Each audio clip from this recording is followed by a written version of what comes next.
So how do you create space to allow yourself to play that role? Like how do you create room in your day or your week or your month so that you've got time to actually become a strategic advisor to your CEO and to the other executives that you work with? JB?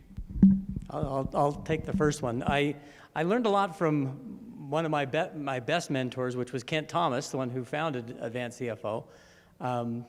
Kent said he would never take a CFO engagement that didn't have a strong controller to keep the trains running and do those things so that you as the CFO could step back and do what Stephen Covey says, right, in his books of 7 Habits of Highly Successful People.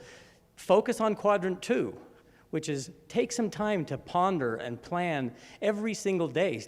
Even if you just take 15 minutes at the beginning of the day, but you have to take that time and set it aside to say, I'm going to focus on what's really important, and I need to think about future things and not be focused on the rearview mirror. If I'm driving the car with the CEO, I'm going to be looking out the front windshield with the CEO and not focused on the rearview mirror like a lot of times our controllers will get doing. So that's how I do it. We're going to all answer this question, I guess. Well, if anyone else has something. Okay. I think JB's right. Just make priority to do that. And a good CFO can understand the past, but you have to be able to look forward. And so for me, a couple key changes I made where I worked at was just the use of technology. So most of the companies I've worked at have been kind of mid-sized companies, and their technology was really poor. And so things were taking a long time to get done, long time to close. Expense reports were tedious, everything. And so really the first thing I do is come in and look at the ERP system. I've done 4 ERP system implementations and get it to where it needs to be, and use a lot of online tools like Bill.com, Expensify, to make things really simple and easy to do, so you're not spending a lot of time doing transactional work. And then you spend more time doing focused work on forecast and cash flow projections, and then you're doing that as part of the executive team because you understand the objectives of the organization, right? And so now you're looking at the overall company and say, we're trying to accomplish these things. And what's awesome about finance is you see all of it. You can see everything. And so just an example, like I'm not a commercial for Intact, but I bought it 3 years ago at the last company I was at, and we implemented it. And one of the big frustrations, because we were on QuickBooks before, which is, it's awesome for starting up, but it's not good for running long term, is that people couldn't see what was going on with their budgets. Like they wanted to know how am I doing with my budget? And so we have to wait till the end of the month, run reports, look at all the transactions, take forever to do that. And that particular technology allowed us to give all the budget managers real-time access to the budget so they could see it all the time. So we didn't have to run budget to actual reports from them because they just had access to them. So then we were more focused on, okay, is this where we're spending our dollars? Should we spend more dollars over here? And then you're getting more involved in the strategy of how we're going to deploy the resources and asymmetrical budgeting and those kinds of things. So that was something that I've done where I've been at. Probably a similar experience to JB and Gary. I think 2 thoughts. One is you've got to hire the right talent and people that are smart and that are going to care. I think software is wonderful as long as it works the way it should. Thanks. The second thought is just building repeatable processes so you can get your close done as quickly as possible, so that it can free up not only your time but also your team's time to engage in projects. And so, kind of the table stakes for accounting is to get the close done as quick as you can, and then you can go on to do other cooler projects. And so I've found that to be pretty successful.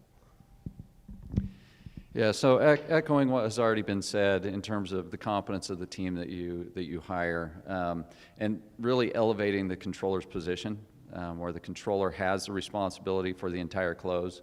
They should be running the close. The CFO should not be running the close. You need that second level above them that has a little bit different perspective, that hasn't got down into the weeds. And it's not just the controller, it's really that entire organization. If you have hired good, competent people in the organization that you can trust everything, from your accounting managers up to the controller, then it really elevates the quality of the work. You don't have to be as involved in that. You can step back and be more strategic in your view. The other thing is just prioritizing your time. And this is something where it's nice. The accounting staff, frankly, they are used to working long hours during a close and being around where a lot of the other functions in an organization may not be. You can spend time during the day in more important, not necessarily more important, but more strategic type meetings, spending time with those other functions, and then in the late afternoons, evenings, you've still got your accounting staff around that you can spend time with. So that's something that I've done is I'll spend meetings during the day with other functions, and beginning kind of at 4 or 5 o'clock, I know my accounting staff is still going to be there during the close, and that's when I go and meet with them. Again, very similar. Number one thing for me is team. Hands down. I couldn't be strategic without my team. And then number two, I view the results as it's the past is the past, and it's our job to report accurately on what has happened in the past, but it's my job to speak to the board and the CEO and the other execs about how that informs what we should do next. Based on what has happened in the past, what do I think new, different actions we should take in the future?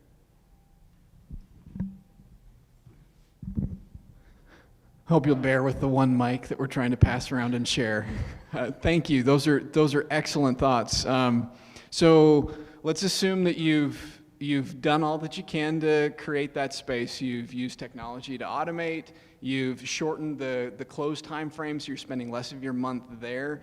You're getting better talent. You've got a good, solid controller who's there to keep those trains running on time so that you do have space to be more strategic. But you've got a CEO or other members of the executive team that don't see you as a strategic partner in the business. In meetings, they kind of pat you on the head and say, go back to doing your accounting stuff. We know it's important, and they don't really know what you do, but they're just glad that you're doing it so that they don't have to. And when you're reporting in a meeting, their eyes are glazing over, or they're not giving you really the deference and the respect. And even when you come in and try and offer things that provide strategic perspective on decision making for the business, they're just not seeing you in that way. What can you do to help position yourself more strategically when the deck might be stacked against you? You may have a Peter Drucker CEO that's sitting there saying the CFO doesn't know anything about this business. Maybe the CEO has a sales background, and so they really don't have respect or understanding for what it is you do or the value you can bring. How do you deal with that dynamic? Let Heather go first and pass it the other way. Yeah, so I would say you have to earn the respect, just like you do in any relationship. And Dan, as you said, if you're coming into meetings and you are offering strategic input and suggestions about things the business could do differently and no one's paying attention, then I would take it to a one-on-one level, and I would spend time with the owner of product and development and understand what we're doing from that perspective and really try to build that relationship one-on-one, and then sales and marketing, et cetera. Because if you can't win the room all at once with your perspective, then I would try one-on-one, and slowly I think that you'll be able to gain that. Yeah, so completely agree with what was just said. You do have to earn the respect of the organization, that you understand the business, that you understand what each function is responsible for, and how they really operate, what they do to be successful. And that comes with time. It comes with putting the effort in and asking a lot of questions. My biggest piece of advice in terms of understanding is just asking questions and listening. You don't have to jump in right from the beginning. If you're new to an organization, if you don't feel like you have that understanding, I wouldn't try to say something or act like you know something if you don't truly understand. And so, you spend the time learning the organization, learning about what each function does, and that sets you up to be successful. Finance is uniquely positioned in an organization to really have more perspective. Frankly, from where I sit, I think we have more perspective on what really is happening in an organization than most anyone else does, because not every function, with the exception of the CEO, truly sees the full organization. We get to see what each decision, what that does, what the impact is from a financial standpoint, and in the end, that's what truly matters anyway, is what are the financials. And so, taking the time, learning about the organization, asking the questions, and then seeing how they flow through the financials, what the impact is, really will enable you to give insightful comments and be part of the team. Certainly agree with both of those comments. I don't tend to influence people with emotion. Right? I'm not going to jump up and down and give a really speech. I influence people with facts. And those facts are generally based in numbers, in cash flow forecasts. And so in my experience, that's how I've been able to kind of steer the organization to do what I think it needs to do. And it's based on past data for sure, but also future projections. And I think that can be a really compelling argument to have when you are the CFO and you're trying to influence people and steer it is primarily based not on opinion, but based on the facts of the circumstances, and that's kind of helped me.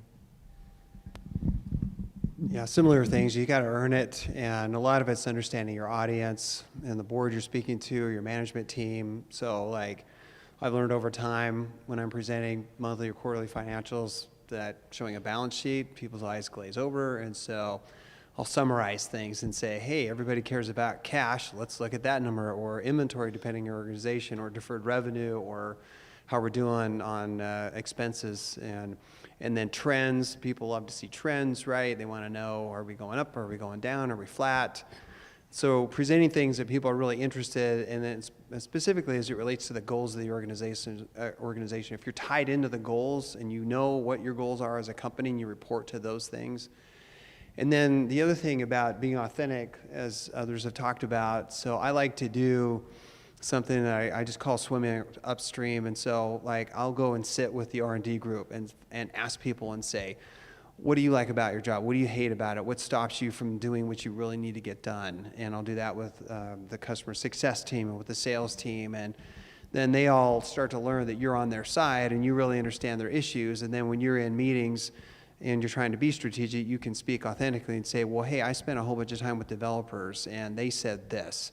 And I think if we deploy resources to do this for them, like automate testing or whatever the issue might be, then we're going to do a better job of hitting our corporate goal of having fewer bugs when we do software rollouts, or you're speaking with purchasing and making sure that you got the right levels of inventory on hand so you're not short, so retailers don't suffer and you don't have too much so that your balance sheet doesn't suffer. And so a lot of that for me is just going upstream and finding out what people are doing in their jobs and what's driving them crazy and what they like and what they want to see changed. Not a whole lot I can add. I like what Heather said. I mean, that's the first thing that I do is I make sure I spend time with the executives in their different, if it's operations, I got to spend time with operations. If it's salespeople, I better spend some time, go out on the golf course with the sales guy, right? I had an old CEO who used to tell me, never hire a vice president of sales who doesn't golf, and never hire a CFO that does. Because you want the CFO in the office, right? So, but I would go spend time with the sales guy. I'd go golfing with him and spend some time getting to know them. And when you do get to know them, I love what Robert said, give them the fact, give them the data, and tell them this is what's happening. And if they don't respect you then you got to quit. And you're in the wrong place. If they can't accept for you for being the strategic person that you are, then you're in the wrong place. And you need to just cut bait and move on. Great thoughts. A question for each of you to consider is maybe how much time do you spend outside of the finance and accounting function? How much time do you spend, whether it's on the golf course with the VP of sales, or whether it's in R&D or customer success or the other functions that Gary was mentioning? How well do you know what their world's like and what challenges they're seeing and what's working, what's not working? It's a question that each of us could really ask. How well do we know the other parts of our organizations? So great thoughts there. I wanted to ask a follow-up on this question because each of you have had some really interesting and exciting work opportunities through your careers. Trent introduced your bios, and you've worked for some really neat companies and cool opportunities. So I want to see if you'd be willing to share about maybe one of those where you really felt like you had the opportunity to truly be a strategic advisor with the CEO, where you felt like there was a kind of a partnership there? They would turn to you, you would finish their sentences. There was just a partnership there that really worked. And not all of you have to answer, but if anybody, if that sparks a thought for any of you, love to give you the mic to give you a chance to respond. Yeah. Go ahead. So, this will show how old I am. So only a few of you will remember the company Price Savers back in the day. It was a $200 million company when it's a Costco knockoff, basically, right? And grew up here, $200 million when I started, grew to $1 billion, and we did a leveraged buyout and finally sold off to Sam's Club. So all the Sam's Clubs here locally are former Price Savers. And the CEO and I got along really, really well. It was really fun to be in his back pocket when we went through the sale. There was only a few people who knew what was going on, and myself, the CFO. I was not the CFO at the time, right? I was working as a controller, but the CFO was not a strategic thinker. The CFO was really more looking at history, looking at how things had been done, but didn't really understand how things were going to work. And it was really fun to have sessions sitting down with the CEO saying, this is how this is going to play out. This is how we're going to, what they're going to go through when they look at due diligence. This is what we're going to do when we negotiate for the price for how we're going to sell the company, and how we're going to make it happen, how we're going to finance the different pieces before we got there. Just that relationship with him made it all worthwhile because it was so much fun that we were able to basically plan the future of the business together. And that's really what it was, is we sat down, the two of us, on several occasions, and we would include the CFO. That was the interesting part. I had to try and make the CFO look really good. But the CEO understood that was not really what his role was. His role was to kind of help guide things, but he really wasn't playing the CFO role. And so I kind of had to step in and do that, which was a little bit uncomfortable because I felt like I was stepping on the CFO's toes, but he understood that he didn't know it either. So it worked out that way. That's cool.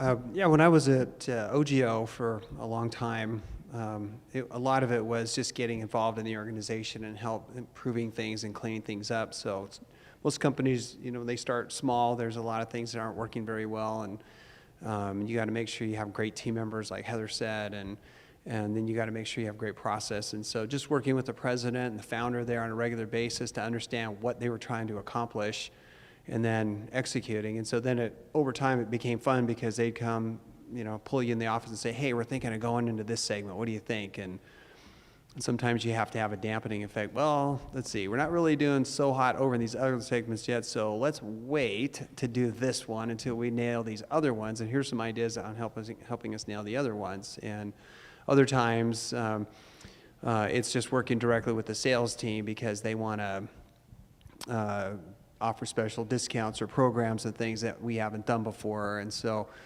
once you get involved at that level and everyone starts to trust you that you're there. And one of the things, experiences I've had almost at every company I've went to is that the finance and operations side of the business will complain about sales all the time. They'll say, sales does this and sales does that.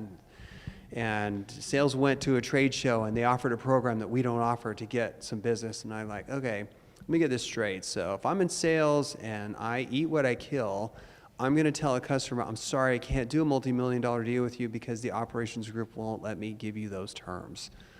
That's probably never going to happen, ever. And so I have a culture shift with that group and say, until somebody sells something, they don't need us.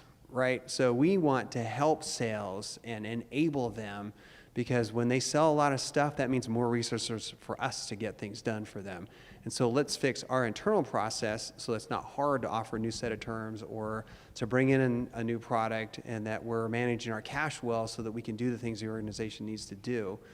And then once that cultural shifts kind of starts to happen, then sales and marketing, the rest of the organization sees, oh, hey, he really is strategic. He's really trying to help us succeed. He's really focused on what we're trying to do as an organization, not just concerned about, finance and operations. So some of the experiences that I've had. When I was at Black Diamond, I worked with the CEO, Peter Metcalf, who was the founder, and truly one of the most remarkable men I've ever met in my life. And like all founders, they have just a passion and a drive and an energy that is just wonderful to try to hitch your little wagon to. But often those individuals need a little bit of help staying within the guardrails of reality, fiscal reality. And so my role often was to quantify his wonderful ideas and show how they would look and show what kind of return we might get or what kind of the risk we might face.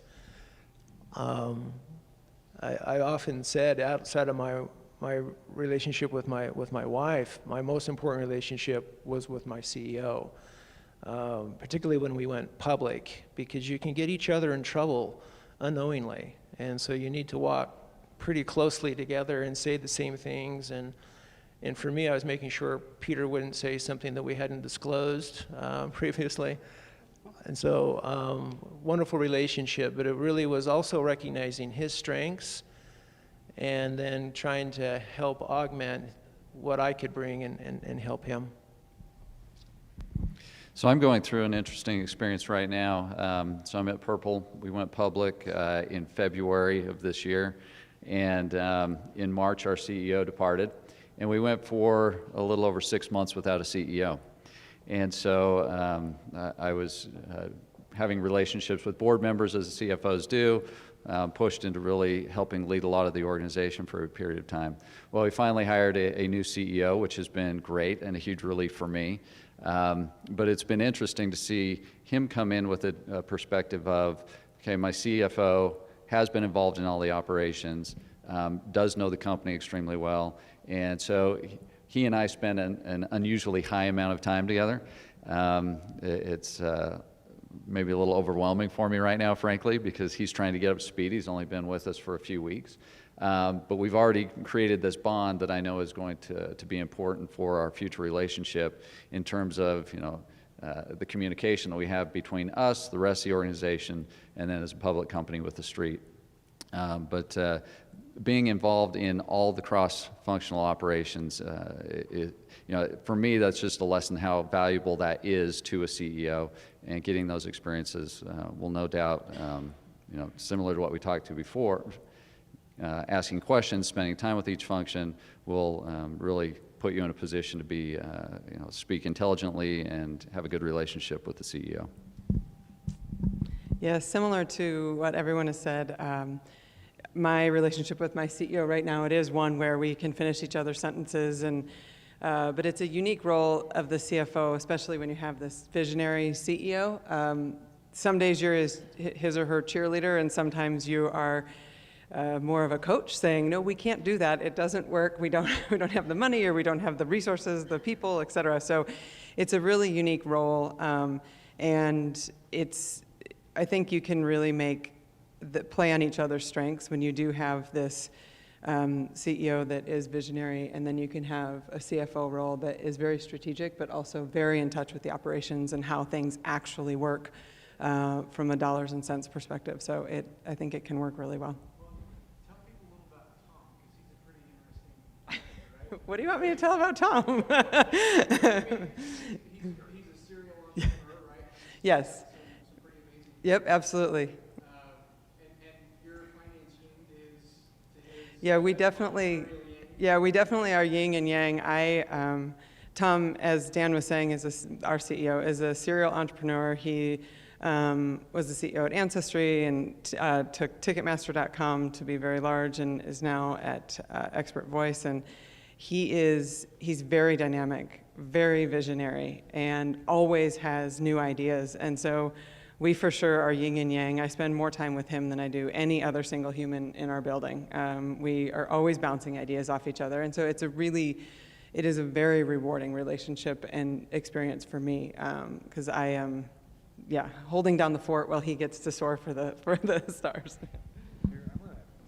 So just one other quick comment on that. So Tom Grimm, who was the CEO of Price Savers, was that very passionate guy. And he said, I don't need a chief no officer. I don't need you to be telling me no all the time. What I want to hear is, we can do that. We'll figure out a way we can do that. And sometimes it doesn't work out, but he wants to hear we can do that. Yeah. This is a great segue into the next question I want to ask. So even if you have succeeded yourself in building this partnership with key executives, the CEO, you've got this great partnership, they see you as a strategic advisor to the business, they come to you with those types of questions. It's still difficult sometimes when the rest of the organization is going to interact with your finance and accounting team, and they are going to be the no people. And people that interact with them outside of finance are going to say, oh goodness, I don't want to have to go to finance for anything. Because they almost create this brand and reputation for themselves. And it can impact you. The other side of that, of course, is if you can get your finance and accounting team members to start surfacing insights, to see themselves as strategic assets of the business and not just a cost center, not just ticking and tying and tracking the historical perspective, but also noticing things that could be relevant and helpful to you as you're working to advise the business on where things should go. How do you get your finance team to change their mindset a little bit and to start thinking a little bit more strategically and seeing the finance function as more of a partner to the business as opposed to the people who say no all the time? Heather? Keep remembering. This is critical. So for me, I didn't come up through public accounting. So I have a very different background than most of my finance team who did come up through public accounting. And it has been such a great mentoring opportunity for me to get them to stretch their thinking, because it was very much, no, we can't do that. And it's a lot of hours in conference rooms saying, okay, there were, yes, very black and white in public accounting, and that was your job. But now your job is to support the company, and I'm not asking anyone to do anything wrong, but let's think about how we can make the best decision for the company, and how can we make this work? And it's just been this process. And my director of finance now, he is now coaching controller, assistant controller how to do this, because it is when you come into our company or another company right out of public accounting, that is your mindset. No, we can't do that. And so I believe that my job is to develop people on my team to replace me. And so that is something very critical that I work on all the time with my director of finance, is being strategic and finding insights and working with other departments, and how critical it is to have strong relationships with other partners or with other departments. So that's a big thing. I would guess that every single CFO has had the experience where a different head of some function within the organization comes and says, accounting's causing problems, we can't do X, Y, or Z, right? Happens all the time. And it's not creative accounting, but it's being creative around how to solve those problems. And I've rarely found an opportunity that's come up where some other function has said, this isn't working with your accounting group, that we can't work through a way to solve the issue with both parties. And the reality is, it's just helping to change some perspective. And it's nice to be able to be in that CFO position where you can take a step back, you can see the whole picture, where oftentimes, at no fault of anyone in the organization, someone in the accounting group, they see their small piece of the pie and why it won't work. And it's helping them to see the bigger perspective, what options there are to work around those things. Again, like Heather was saying, not doing anything wrong, not creative accounting, just being creative and problem solving. And those are the opportunities to really mentor people and to help them see the bigger picture of what the organization is trying to accomplish and how to achieve those goals as a team. And it's really looking at and trying to bridge the gaps where people don't see a full organization as a team and they see their siloed areas. So it's breaking down those silos. I tell my guys, here's how we know if we're being successful, is that if we're being invited to meetings that aren't pure financial related. So are you being invited to the product meetings? Are you invited to the operational meetings, the supply chain meetings? And if you are, that's success, because instead of being obligated to invite you, they're actually wanting you there because you can be a partner to them and help them solve problems.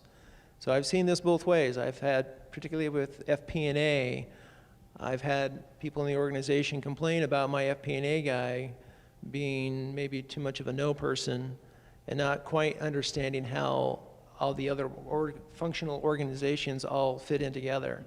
And then I've had other FP&A guys where they just are loved and just provide great value to the rest of the organization. So that's how, no one really likes to attend a lot of meetings, but if you're invited to those meetings, it's probably a good sign. And sometimes you do have to say no, right? Sometimes, but you got to do it in a way that the organization understands it. So like, I remember one time I had a sales guy that came to me, he was trying to hit his number for the month, and he goes, "Hey Gary, can we just, put that over in this corner of the warehouse, and they're going to pick it up Monday. I know that's next." No, we're not doing that. And don't ever ask me that question again. But how can I help you going forward? Like, we don't do things like that ever. And some of it's educating people. I remember one time we were really trying to drastically improve our DSO, and one of the things when I was talking to the AR people was that sales would never let them stop shipping to a customer. And I said, okay, that's a problem. Why are we doing that? So then let's go meet with the salespeople and understand. Well, they're trying to hit their numbers, and they don't like that, and their customers don't like it, and so say, hey, sales, you know what? That's the only lever we have. If we stop shipping, they'll pay their bills. And so, like, you can't do that. And it's like, well, you know what? I love you guys, but we're going to do that. And, we went through about 6 months of pain and turmoil there. But at the end of 6 months, the sales team said, actually, this is better. I'm getting fewer chargebacks. And then, as a surprise, our customers started paying us on time, and we knocked our DSO down by like 10 days. It was enormous by doing simple things like that. But when you say no, if the organization understands why you're doing that, people always do better if they understand the why behind things than when you have to say no. Sometimes you can do it. But I think it's more about enabling. That's what I see. Finances were a huge enabler of the organization. I'm like Heather, I didn't come up through public accounting either, so I saw the world a lot differently, and it was easy for me to help change the finance and ops side of the business. So I agree with Heather again. We think a lot alike. That's probably the reason we're up here, right? But training your staff is sometimes a difficult thing, and so maybe it's because I have more gray than anybody else here, that if you can't get them trained quickly, then you got the wrong person. You got to bring in new staff. Because if they don't think the way you need them to think, you're not going to be able to change them. That's the hard part. Trying to change someone and train them to think the way you want them to think is one of the hardest things you'll ever do. And so, I tell them right up front, right? We had no value in the finance and accounting, right? We aren't doing sales. We're not doing operations. We're here to serve the rest of the company, because if we can't serve sales and operations, we don't have a business. We don't have anything to do. So if we can't serve them and help them strategically and think how to do their things better, then we're not doing our job. And so a lot of times we do have to just, Kent Thomas again, right? He said, I can't fix stupid. So sometimes you just have to just move on and bring in somebody new. Great insights. We have 2 minutes left, so if anybody had a burning question they wanted to ask. Yeah, Trent. Any favorite war stories? Favorite war stories. We got time for probably one. Anybody have a war story they want to share? That was a good one, Gary, about hiding the stuff in the warehouse. I like that one. I do have a good one. Okay. I have a similar one to what Gary went through. This was a little local manufacturing company where the CEO came to me and said, we can't make payroll next week. I said, dude, we've been going through this, we've been tracking. We know where the cash has been, and you've got your company Porsche, and you have the other things that we've been using the company cash. We're running out of cash. He says, but you need to go and tell the bank that we have this new order that just came in, and we'll ship it out next month, but you need to book it as a sale today. So we'll have enough in our borrowing base so that we now can borrow against it. So we're going to basically fudge our sales numbers. And I said, dude, this is not my problem, and I am done today. And I handed him, I said, here's the keys, I'm done, and I walked out the door. The folks at, we won't name the local bank, still come and say and thank me for telling them what this clown was trying to do. And I feel bad that I had to do it, but it's one of those things that I felt I needed to do to tell the bank that, bank, this is a problem. And so that was my war story. Wow. That is a good one. I'm not sure anybody can top that. Thank you. If you'll just join me in giving a round of applause to our panelists.